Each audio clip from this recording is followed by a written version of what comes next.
Балаңыздың тілі бірнеше дыбыстарға келмейді ме?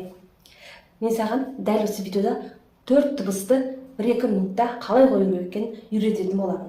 Мен Дариға Рымқабылқызы, логопед дефектолог маманымын. Олай болса, кеттік. С және З дыбысын қою үшін біздер ашулы мысық жаттығу жасататын боламыз. Яғни тілімізді көтеріп, тілдің ұшын астыңғы тіске тіретін боламыз. Және күлімдейміз.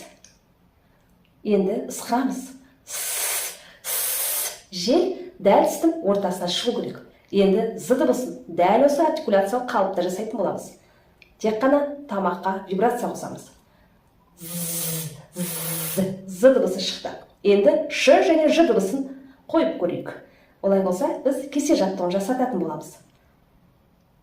Яғни тілімізді шоқырлатамыз. Оны таңдайға қарай көтереміз. Күлімдейміз. Ернімізді жиямыз. Енді Ш дыбысы шықты. Енді дәл осы артикуляциялық қалыпты сақтай отырып, тек қана табаққа вибрация қосатын боламыз.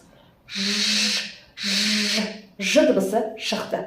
Сіздерге 4 дыбысты 1 минутта қалай қою керек екенін үйреттім. Осындай лайфхактарды жоғалтып алмас үшін менің YouTube каналыма тіркеліп қойыңыз. Көптеген лайфхактарды сіздермен бөлісетін боламын.